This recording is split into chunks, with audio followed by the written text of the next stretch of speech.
What is up, guys, and welcome to another episode of Guarani Vision, the first ever podcast dedicated to Paraguayan football in English. As always, I'm Roberto Rojas, and joining me is my great co-host, Fede Perez. And here we are. It's right towards the end of the month. We're heading into August. Can you believe it, Fede? The year is about to end soon. This 2025, there's been a lot of highs and lows in Paraguayan football, but we still got a lot to talk about. Obviously, the Clausura race is heating up, even though it just started. But, we have some teams that are ready to separate themselves from the pack. We'll also talk about what's been going on for the women's team, what's going on in the Copa America Femenina as they are still alive in the tournament and to qualify for a tournament. And we got to talk about some Paraguayans abroad because, of course, this is the crucial point for a lot of these players making moves, especially right here, making transfers. And, of course, with the qualifiers heating up in about a month and a few days time, obviously a lot of players trying to get those big moves and some players who have already made those big moves and already made their debuts. We've seen that already with some players. We'll talk about them in a second. But yeah, Fede, it's good to see you. I guess we have to do a shout out to Olympia because we are recording on the day of their anniversary. Happy birthday to Olympia on, I think it's 123rd birthday for Olympia. July 5th, 1902 is when they were founded. And of course, they are a successful team in the country, the most local, the most artists, internationals, what have you. So it's a special day, I guess, for all the elite fans that are listening and just fans in general. I guess we can talk about them for a second. I guess as we're celebrating their birthday, 123 years, and Olympia are still going strong in South America, in Paraguay.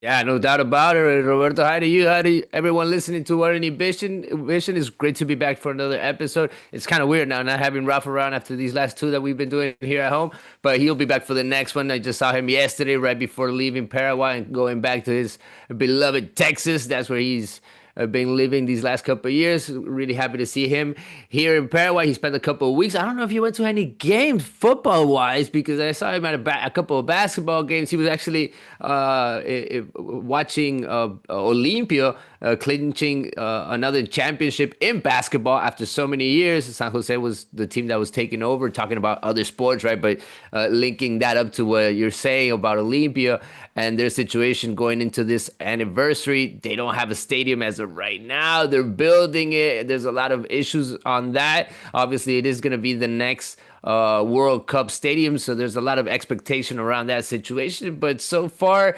I'm still sketchy about this stadium and exactly what they're doing, right? And there's a lot of questions involving that huge project, and they haven't been able to go side by side with the government yet, even though we did have the visit from FIFA lately. Olympia that's looking stronger, I believe, with Ramon Diaz taking over this team. They really looked that way also in their first game as they debuted last week around, and they were able to win their first game. Coming back after losing 1-0, they were able to turn it around. So it's good for them. It's good to see the big teams trying to do something in this clausura in the second part of the year.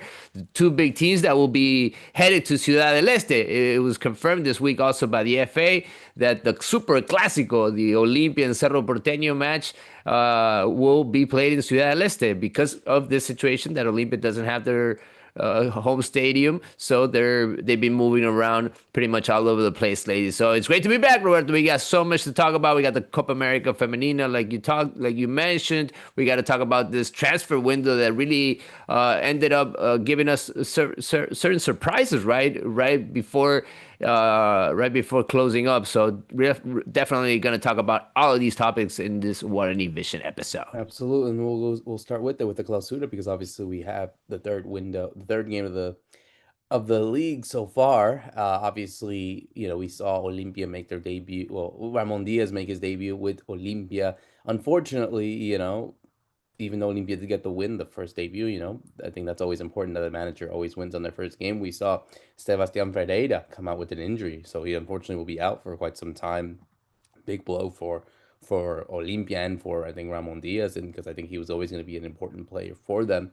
We also saw Libertad drop points. They lost 1-0 to Nacional, so Nacional are right there in that race. But the big one was Cerro Porteño. They needed to get the win to sort of take the advantage of being top of the table, to have that big gap before all the big difficult games come about. They couldn't do it against Luqueño.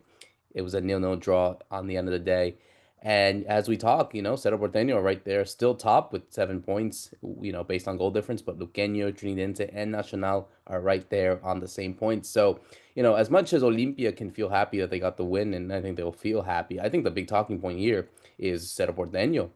They really needed to take advantage of sort of the big teams like Libertad, like Guarani, like Olimpia, because we had talked before on air. It's like, what teams are really going to be separating from this pack? Because I don't know if Luqueño, Trinidente, or even Nacional are going to be in that just because of how different all the teams are in terms of strength and depth and how good they are. So that means Cerro Porteño, in theory, would be the one that would lead the way and just wait for Olimpia or Nacional to come through. But this was a missed opportunity for Diego Martinez's men to really go and take the lead. And yeah, obviously the Super Clásico is coming up very soon. They still got to play Recoleta tomorrow as we speak, and Dos de Mayo. So in the next few weeks, they got that Super Clásico over there in Ciudad del Este. But they need to get those wins because otherwise, if they continue to slip up, that just opens the door for the teams like Libertad and Olimpia and Guarani, who we've known have been trying to get into these races as they always have been. Even when they're slow starts, they always go there.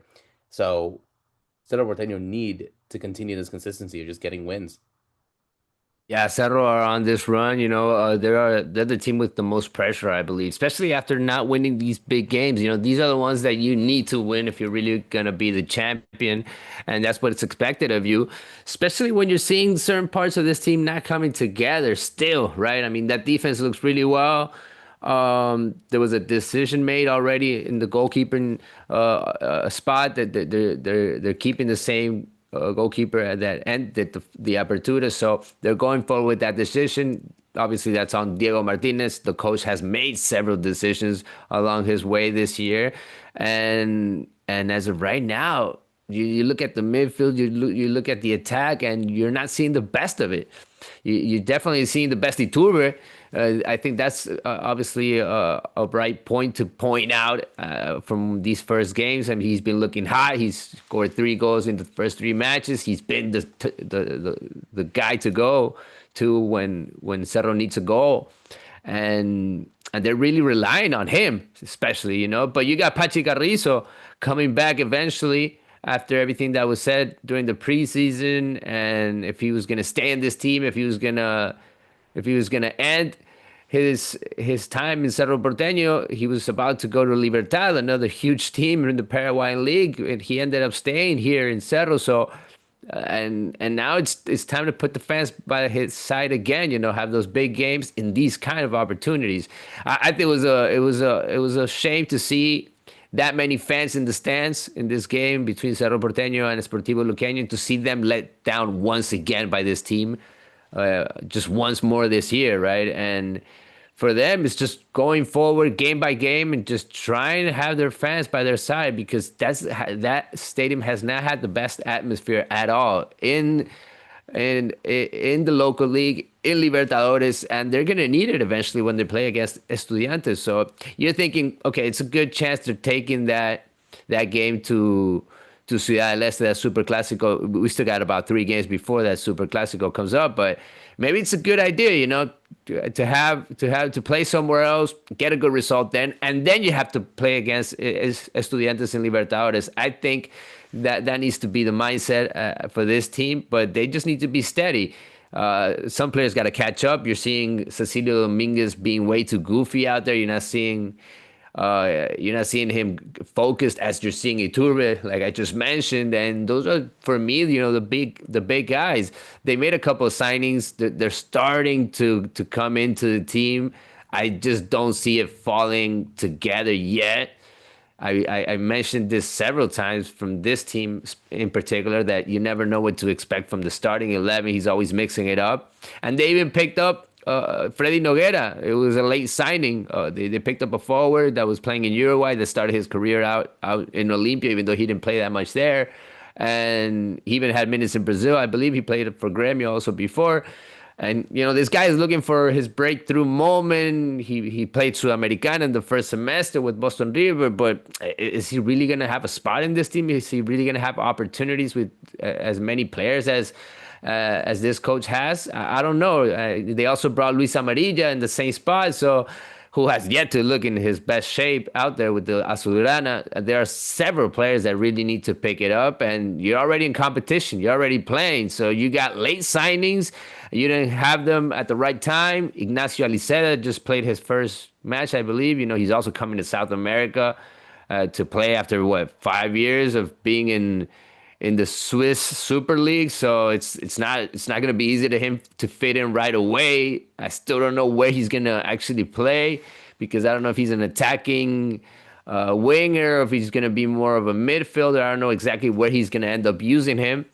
He's somebody that most people here in Paraguay really don't know. He's from Argentina, but we barely saw him in the South American scene. So I really don't know what to expect from this Cerro Porteño, Roberto. To be honest with you, I don't see them on a championship run as the way they started. I'm looking at Trinidense, I'm looking at Luqueño Nacional, and they look like they're in a better shape as of right now as a team. And even in the rotations, Trinidense has a very experienced coach. He's been there for several years. Nacional has looked really steady under Pedro Sarabia, who took over this team in the first semester. And Luqueño, they brought a lot of experienced players. Now they're starting to have difficulties with injuries stacking up, but it's the big teams. You're expecting Cerro and Olimpia to be up there, but as of right now, I don't see Cerro Porteño up to that level. I don't know what you expect. No, and I think that's crazy that I'm not saying that you are crazy yourself, but just the idea of it that it's crazy that, a team like Luqueño, Trinidense, Nacional, they're in a better position than Center, who are always in that position to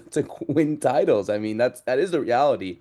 But at the same time, I think you also need to understand, and maybe for a lot of these teams that, I don't want to say slow and steady wins the race because, sometimes that it could be a bit of a cliche, but I think eventually a lot of these teams will tire out because I think that's just the reality. I don't know if they're, it's how when was the last time we had like a real shock to win the Apertura or the Clausura? It's been a long time. I don't remember. So I think for Cedro's case, yeah, they might slip up, but they need to respond. They always do that, and you see that even in some of the even for Olympia, like okay, they had a really slow start, but who's to say that, with the experience that they've had and Ramon Diaz as someone that knows what it's like to win, same for Libertad, who's to say they can't move up the tables? And it's a long season. We need to understand that. It is a very long season. So, a lot of these games are, of course, um, it can be draining for a lot of these guys. So, yeah, I think Cedro right now need to understand that the reality is that they have to win something. They need to go for something. I know they got the Copa Paraguay coming up as well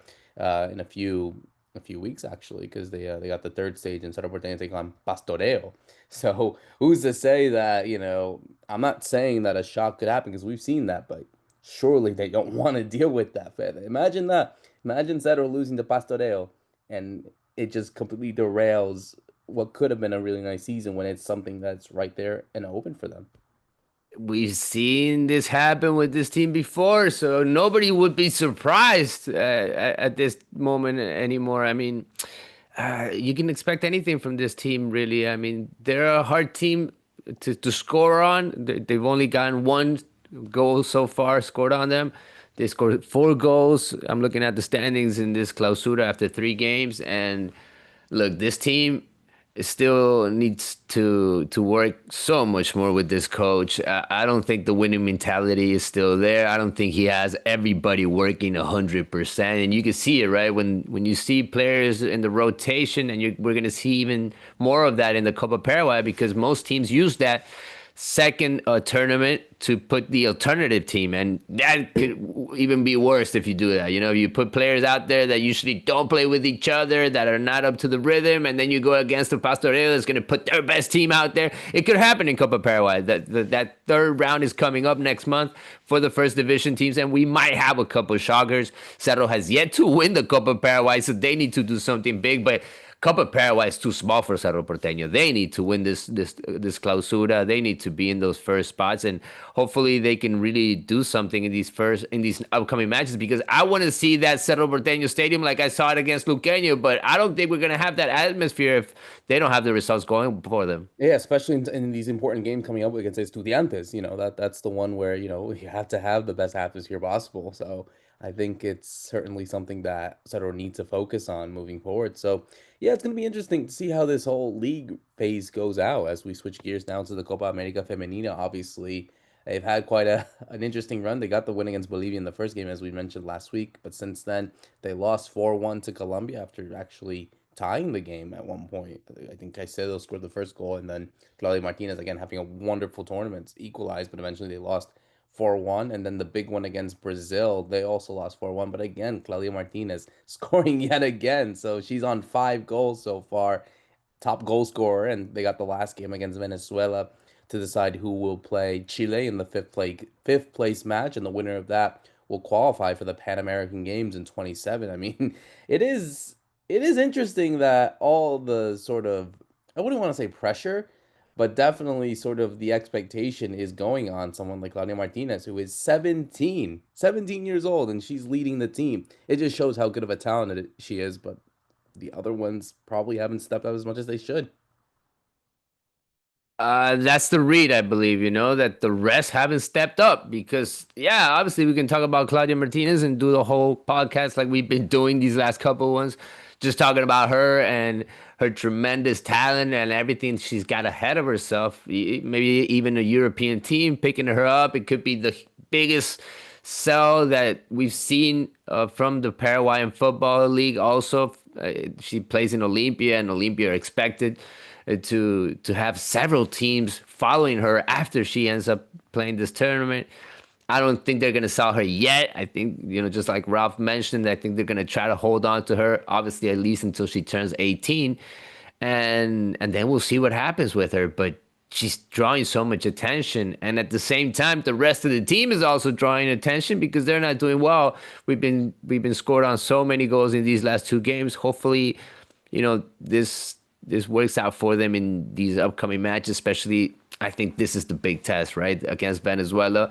I think that's where we have to see if we're up to the level. Venezuela is a very competitive team, and we're gonna have to show our best stuff in all our lines. We're gonna have to be very strong in defense. We're gonna have to show up in midfield to really fight for every single ball because that's been pretty much what I've seen so far from this team. I haven't seen so much from the tactical point of it. I haven't seen a team that's been so well organized. I've seen more physical and that garra that we're always talking about from Paraguayan teams. That will to always fight every single ball. And that I cannot say anything to the girls because they've been giving it their all in every single match that I've seen in this Copa America, but it hasn't been enough against the big teams, against the powerhouses. It hasn't been enough. Colombia, Brazil are not just one step away from us; they are several steps away from us, and they just showed that again. I believe in this Copa America, so it shows that we still have to work so much to try to get to that level. Thankfully, we see on the road that we have players like Claudia Martinez, but we need so many more like her. So maybe hopefully, she's just showing the way for others to come.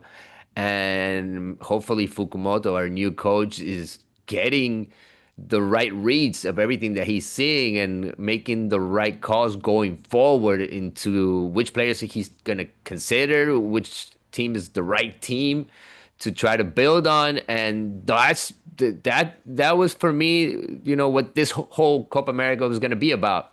Of him having his first experience with the girls in a tournament like this one and having the day to day. And hopefully, after this, we'll see that filter going forward, right? Trying to qualify for the next World Cup. Because as of right now, after these last two games, we showed that we don't have enough to make it to the World Cup. And for me, that's the big goal, Roberto. Even though we can still make it to the Panamericanos, we're not going to play, unfortunately, the Olympics because of these results. But we can still fight for something in this Copa America that's being played in Ecuador. Yeah, no, absolutely. I think it'll be very much a certain situation that hopefully they can be in, and by next week, yeah, they'll be in a much better spot. So it's going to be interesting to see what happens to them if they can indeed qualify for the Pan American Games. So we switch gears now to some of the Paraguayans abroad who have also gotten some really good moves, obviously with this transfer window going on. Obviously, we've seen the likes of Diego León, who officially made his debut for Manchester United against Leeds the other day. Started the game actually. I was really surprised. And I thought it was decent. Obviously, I think the European game is going to be something of an adjustment to him, as it is for a lot of these players. He's obviously in the preseason now for Man United for Ruben Amorim here in the United States. So they got a couple games here before they start the season in the Premier League. And it seems like he is going to be part of the first team squad. I mean, I think that's incredible to really see that, you know, all jokes aside, when he talked about him saying, "Oh, I'm not going to go on loan. I'm going to kill in a first few preseasons." I mean, hey, maybe he's on that track. I mean, they are very short at left back. I know they got Patrick Dorgu. I know they sent one of the guys, Harry Amos, to loan. So, and he's one of those talented players that they have on their academy. So for Diego León to be in this position, I think is very unique. I still have the belief that he is not a starter yet, not on this team. I still think that he has a lot to go, and I think that he's going to sort of find his way in, playing with the U21s and, training with the first team and maybe the occasional game as, being on the sub or on the bench, I should say, but maybe he's not playing. So I think that's going to be okay. And it's fine. We don't need to rush him. I think that's certainly that we have a lot of hope for players like, Enciso Gomez, Enzo Gonzalez as well, which we have to see what happens to him in his team with Wolves. But I think for Diego Leon's case, I think he's in the best situation possible, and it's going well. I think he's done much more than he could have expected. And you saw Amarin say that he just came back. He just came from Paraguay a couple weeks ago. That he's going to be a good player, and he's very strong and powerful. So to have high praise from your coach like that can only be a positive thing, Fede. I'm so happy with Diego León, Roberto. Even though I get you and I listened to you last week also when we talked about him, and you weren't that hyped up, but I was going crazy for Diego León. I told you I'm watching every single video on that Manchester United YouTube. I'm following their accounts again like I used to do. I don't know, back in the Van Nistelrooy era or something like that. Because to be honest with you, I mean, finally we have an important player to follow in a big team, right? And that's always very exciting for us Paraguayans that we don't usually have players in the big European teams. So to see him go through that journey of coming as an unknown player pretty much to everyone in that squad, in that locker room. Nobody knows who Diego León is, to be honest with you. And for the coach to talk about him the way that he's expressed himself about Diego in these first practices that he's had with the team. I mean, he's very much impressed and he sees the potential in this kid. That's why he's keeping him on the team, because not only he can develop and be a good player, he can also be important for his squad this season already. That's why he's giving him minutes. I mean, when we go back at the end of the season to say who was the first left back in that first preseason game of Manchester United, it was the Paraguayan Diego León. I don't know how the season's gonna end up for him. Maybe he doesn't have a single minute in the whole Premier League, as you're saying. Maybe he's just gonna sit in the bench and he's gonna wait for his minutes. Maybe he's gonna fight for some minutes eventually in certain games. We might see him, I don't know, like Ramon Sosa coming in, in that third cup or something like that. Maybe he's not gonna have time in Premier League. Maybe he ends up fighting for an opportunity in the starting job, because I think it's open for him because of the consideration that the coach has for him, and seeing the competition, seeing that he's so young, he has the world ahead of him. And I saw that chemistry with his teammates also. I saw, the experienced players out there, the captains of this team, looking at Diego León and seeing a young kid. Okay, we need to help him out. We need to guide him. We need to talk to him. And they were all over him, and he was listening, and he was really concentrated, and he wasn't doing anything wrong. He was just trying to do the right things, not to do too much out there. And I think that's good. That's good in the European football. When you just getting there, you got to get accustomed to the rhythm of the game. The ball's going through you so fast. So he's definitely trying to feel himself out there. Yet I did not see Diego León out there. I saw a young Paraguayan footballer that went to European football. Eventually, I think we'll see that Diego León, that character, that fearness, that guy that can take over in certain plays. And I saw a guy that tried to get in the box a couple of times also in that first half against Leeds. So you kind of see, he has that mentality, always going forward in the pitch. And that's what I want to see more from him. Hopefully he has more opportunities in this preseason. The good thing is that, one step at a time, and he's making it, Roberto. First practices, he went through that filter. The first game, he was on the starting team. Now they had to cut the list to see who was going on the road trip to the U.S. he made that list again. So he's definitely going one step forward, one step at a time. And maybe at the end of the season, we're going to say, hey, nobody thought Diego León was going to do anything. But look at him. He's one of the guys that stand out the most. And he could be that guy. He could be that guy for Manchester United. You know, it's funny to say that he could be that guy for Manchester United, given how United have been so far in the last, I don't know, 10 years or so. It's just been a team that's just been going through so much. So I think, all the attention was always given to your big stars, like your Bruno Fernandes's, your Rasmus Højlund, Mason Mount, Garnacho, if he's still going to be there. And then you have this kid who Diego León is, there's always going to be pressure when you play for Man United, of course, but maybe not as much that, oh, he's just a kid from Paraguay. Not a lot of people know about him. It's a big fan base. It's a very passionate fan base. And I think, certainly as a left back, you're not as prone to criticism if you are like a striker or a goalkeeper or something like that. You're a bit less likely to get criticized unless you do really bad. And the fact that, they're not in European football this year, they're not going to be playing in Champions League, Europa League, Conference League even. So they have less competitions to play, meaning, and with this team that they have, they can't play everyone. So they need to like filter it out. They got the what's it called, the EFL Cup. So that's the third tier competition that you're talking about. That starts at the end of August. I'm sure he's probably going to be playing that because, obviously they got a big games in the Premier League and then FA Cup is later. So, it's going to be not as crazy, but at the same time, it's so little games and the squad's not as big to really work with. So, yeah, I think it's going to be a very interesting case. Again, like, I'm only of the sense of not doubt, but I just don't want to see him be burnt out tremendously like that. If he proves himself right, great, then that's good. But I don't want to see him go in and it's like, okay, you're putting him in the fire and he's not succeeding. And I trust Amarin because he has a really good track record with youth players. He did that at Sporting. He did that, during the course of his managerial career. Even for Man United, like, okay, he didn't show it as much as he could, but he's given some players some debuts who are young. So hopefully that, by the time that, I'm not saying he's gonna start against Arsenal in the first game of the Premier League season, but he can make the bench. I think he, yeah, that's it. Again, we got to be patient. But if he's good enough, and Amarin has obviously demonstrated that, yeah, he's got something to prove. Great, that's all we can say. I think we can only give the word to him, and certainly I don't think we're in a position as well where we usually do with Enciso or with what's it called, Diego Gomez or a lot of these teams because again he's an 18-year-old kid. An 18-year-old's not going to fix games like that in an instant, especially at left back or left mid or whatever. So I think it's the case of him if he is ready, then Amorim's going to allow him to play, and I think that's going to be good for him. And hopefully, fingers crossed that he gets a lot of playing minutes this season and that he just continues to learn, that he's not going on loan, that he's right there with the first team training with the big guys.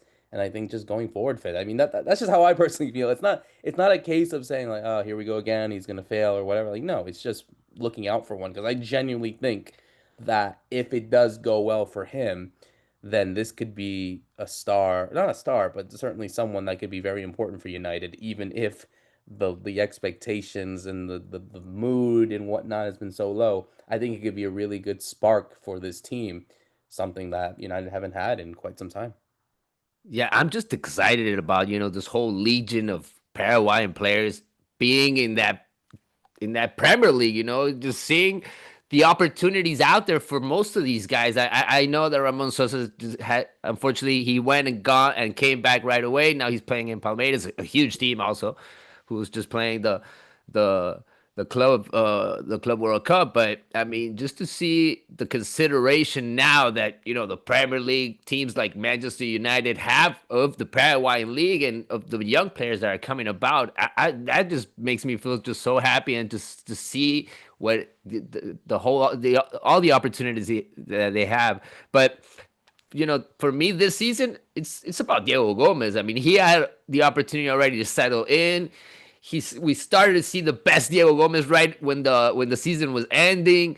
I think he kind of needed the rest also. I think this preseason is just going to be great for him to show his best stuff out there. Hopefully convince the coach that he needs that starting role in that midfield and maybe even, start building a midfield around what Diego Gomez can do, right? Because I think he's a player that we are yet to see the best from him or just to reach a ceiling. And I think he's ready for that. Right before the World Cup starts, right before the World Cup comes in his way, also. So for me, it's these are the kind of players that I want to follow. Eventually, we'll have Julio Cesar come back in the scene after his injury. I believe he's back in Paraguay. I think he's going to be here for about a month in rehab, doing his thing here in his country, and then he'll eventually go back to Europe, which is actually kind of weird to me. He's going to do most of his rehab here in Paraguay, but we have Enzo Gonzalez also doing preseason with Wolves. I don't know what to expect from him. Also this season, hopefully he gets minutes. Hopefully he can fight for a spot. But I'm happy. Look at all the names that we have in that Premier League. Look at all the players that we have to follow. And Diego León could just be the guy that surprises us all, because he's probably the one that's going into a team with the fewest opportunities. That's what we thought at the beginning, but he played right away. So I'm really looking forward to what could happen. I'm gonna follow the Premier League more than ever this season. I'm telling you, I got to be honest with you, Roberto. And I think the same thing is gonna happen with a lot of Paraguayans. Yeah, a lot of Paraguayans have gotten a lot of moves, as we've seen as well. Ramon Sosa making his debut for Palmeiras. Another player that could be making his move to the Brazilian league is Fabian Balbuena. He returns back to the Brazilian league, but this time not with Corinthians, with Grêmio of Porto Alegre. And, obviously, I think that's a good move for him because he gets the consistency of playing, near from home. And obviously, it's close to home for the Paraguay national team. So it allows him to really compete. He'll be teammates with Matias Villasanti as well. So you got that familiarity of a Paraguayan there. We also saw some players also making some big moves also to Brazil with Gustavo Caballero heading to Santos, the Santos team of Neymar. We also saw Dani Rivas. We didn't mention him right before the show. Dani Rivas heading to Portugal. He's going to AVS in the Portuguese league. And, I think that's very much an important one. Matias Galarza going to River Plate. He's going to be playing with Marcelo Gallardo's team over there in the Copa Libertadores. So a lot of these players have been making some moves, Fede. But which one have you been sort of, I don't want to say surprised, but the one that you're going to be definitely expected on? I think, for Rivas, he didn't have a spot at Cerro Porteño, but he makes this move all the way to Europe, at his age. I think he's what, 23 or something like that. So, certainly he's at a good age and he's going to a competitive league. I also saw Matias Segovia. He's going to Belgium, the second division in Belgium as well. So, got some players moving here and there. But yeah, I just wanted to ask what players you're really looking forward to when they make their big moves. And, obviously got a lot that's been happening in the last few days. Yeah, when that window starts to close up and the teams, they need to negotiate, and they need to, they need to fast forward everything to try to make those deals come through. It's really nice to see that market. I love to see that ending of it, and we were really following that situation because there were a couple of Paraguayans trying to get those signings with big teams. You mentioned about one coming back to Gremio. I believe he just wanted to get out of Russia. We heard that from Ralph a couple of weeks ago also, that a lot of Paraguayans that were on the other side of the world kind of wanted to come back and be a little closer to home, especially as the World Cup is coming closer. We saw that with Adam Barreiro also, who is another one that came back to the Brazilian league. Look how many Paraguayans now we have playing in Brazil. It's amazing, right? I think one of the last ones that got me excited this week in particular as the window was closing is Thiago Caballero, who's only 23 years old. I think he's showing the best stuff lately. He scored 9 goals, I believe, last season. So he kind of became a forward when he was starting more as a winger at the beginning of his career. We saw this guy already have minutes, I believe, in the Olympic Games. So, he's had the experience. He was a regular lately at Nacional as a starter, and now he's going to play alongside Neymar. Hopefully, he gets minutes in that Santos where he's headed. And, that Santos draws a lot of attention. So maybe it could be that opportunity for him to make a leap also to Europe. I think he has that opportunity. He's that kind of player. He has really, really, really good stuff to show for himself. And then the other big signing for me is a player that has just come to the national team, has taken over in the midfield. Matias Galarza to River. I mean, this is a really good signing for River. This is a great signing for Matias Galarza. We thought that it was another Matias maybe that was going to stand out this year. We thought it could could have been the year for Matias Rojas in River. We saw what happened with Alan Barreiro, also another Paraguayan under the same coach. So I'm taking it easy with Matias Galarza under Gallardo, but hopefully they make a spot for this guy, right? They have so many midfielders, I believe, in that squad, but Galarza coming through and with the momentum of him trying to take over in the national team and keeping that spot that he's earned in the midfield in the Alfaro team. I'm thinking, Matias Galarza is just gonna step up to the challenge. I think he's gonna take it to the next level in River, and hopefully Gallardo finally falls in love with the Paraguay, because, like I told you, Roberto, he didn't do it with Alvarado. He tried him out. He waited for him. The goals never came. He unfortunately, injuries along the way for Matias Rojas have really kind of held him back in his career, not only in River.